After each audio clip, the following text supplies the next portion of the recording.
Hi, it's Lela. Wanted to share with you how I completed these vibrant t-shirts. I will leave any links and info in the description box below. I ordered DTF prints effortlessly using the following easy steps. I went online to a local vendor's website. I'll leave their information below. I selected the gang sheet size I wanted, uploaded my finished gang sheet design, made sure all images were properly sized and spaced. I placed my order for pickup.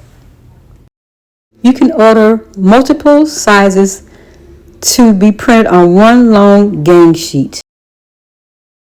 After picking up my prints, I grabbed my quilt ruler. I cut them all down to size. As you can see here in the video, I kind of lined them up with my ruler just to make sure I don't cut off any of the words I need for each of the individual squares or decals that I'll be placing onto the t-shirts. I used my rotary cutter to cut very closely but not cutting the letters. This way I was able to save a bit of time using the rotary cutter, but scissors will go just as quick.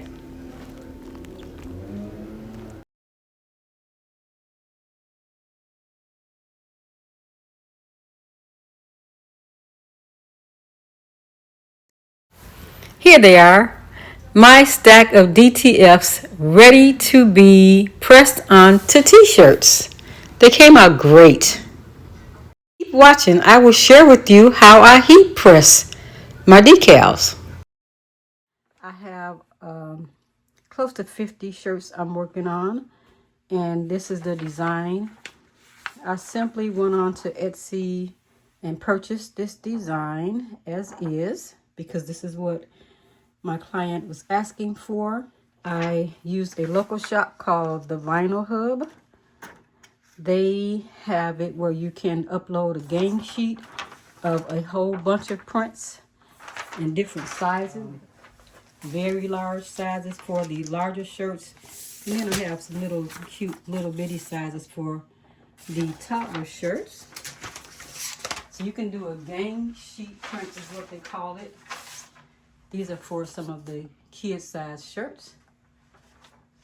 The gang sheet print, you can put all of your prints onto one full page, and you can print, send that up to their shop. They'll print them for you all at once, and you pick them up when they're ready. So that was an easy way for me to do that. It gives you instructions on all of the sheets, what to do.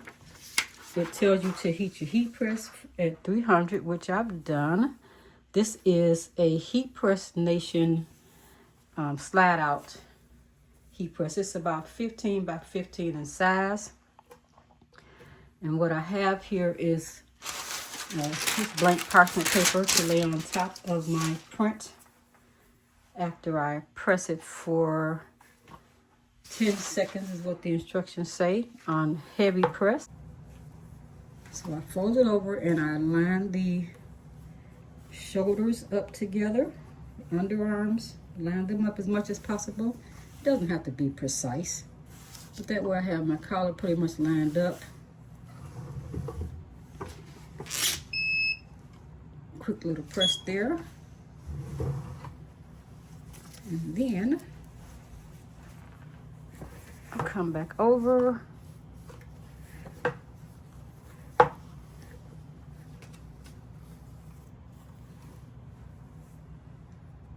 Make sure my collar is not going to be in the way of the platen there. Because if it is in the way, it kind of lifts up the shirt and it won't give a good press. So I make sure it's laying down. Now I have my line that I'm going to work on. Here's the center here. Center on the actual print. The print goes up this way, the way you're going to see it. I know most times we're used to putting things down, but for DTF, it goes up. The bright light is stopping me from seeing my middle line here. There it is there. And usually I go further down, but like I said, this print is pretty big and I don't want it to hang all the way over the top of the belly. So I'm going to go like this and that. There's my line. Line it with the line at the bottom, and I know it's kind of straight. Push it up, and I'm going to give a 10-second press on heavy pressure. I may have a little too much heavy pressure there. I could barely close it, but that's what I'm going to do. The instructions are laid out to tell you exactly what you need to do. Yeah, I've got to let some pressure off of that. And then you pull it out, and it's a hot peel. Some are cold peel. This one is a hot peel.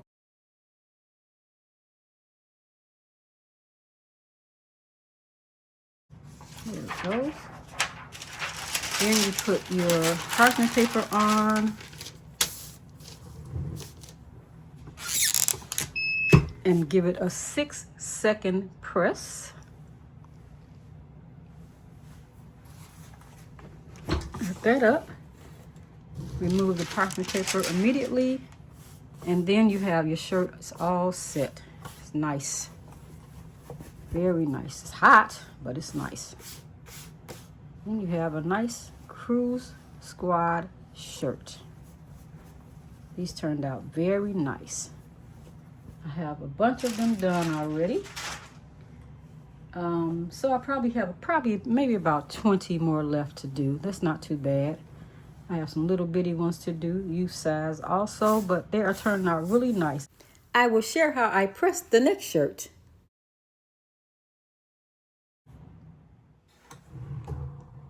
We'll bring our shirt over. We are going to use our lint roller to get that lint off of the shirt.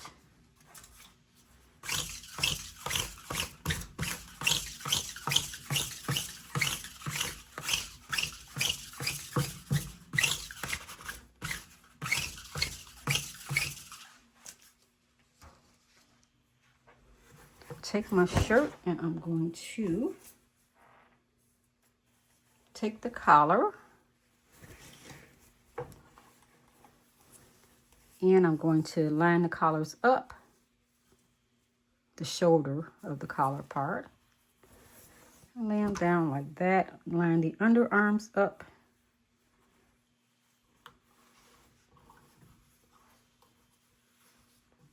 Shoulders there.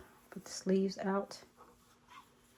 Line that up. That's how I get my middle point, because I don't trust the tags, since someone just probably sewed those in a factory kind of setting, and nobody was trying to find the center point of that exact. So this is a better way to me to find the center point, and that's what I've learned.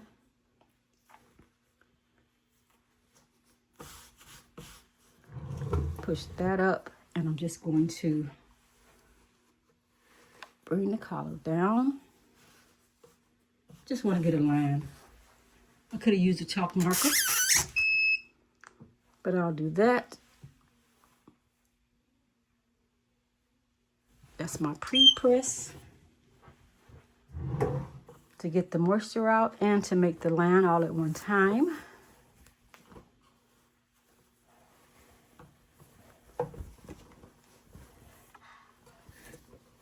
Definitely want to do a pre-press.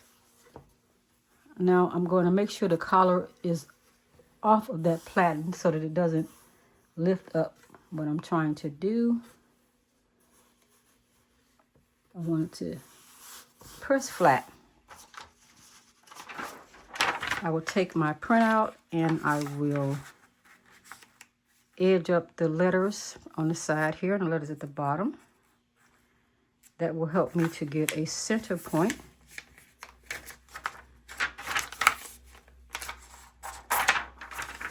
And then I line it up with the center point of my shirt that I just made. And I'm going to go about 2 fingers down. I normally go about 3 fingers down, but I'm doing 2 because this is a small shirt.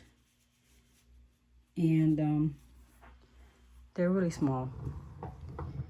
Trying to get them all to be about the same. That doesn't look straight. Let's see. You can tell by the sides here.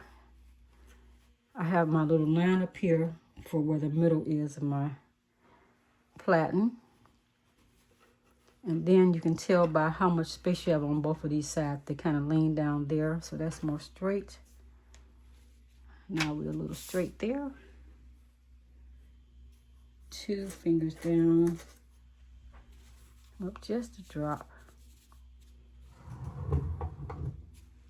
I don't want the smaller person to have this print all the way on their belly. So the directions say to do at 300 degrees for 10 seconds with a heavy pressure, and then you immediately peel the carrier sheet and discard.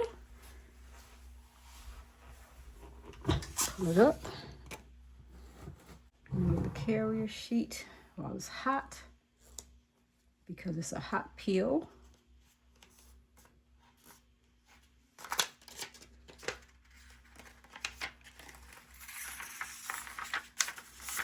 It's really hot. Making sure I don't lose any letters. Then over my parchment paper, push it back in and give it a 6-second press at 300 degrees. Let it up and move the parchment paper, and we have a completed shirt. So we're getting them done. They're working out well.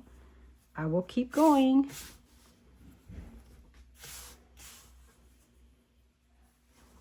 Don't forget to go ahead and like this video if you like anything you've seen, and subscribe to my channel for more content. Have a great day.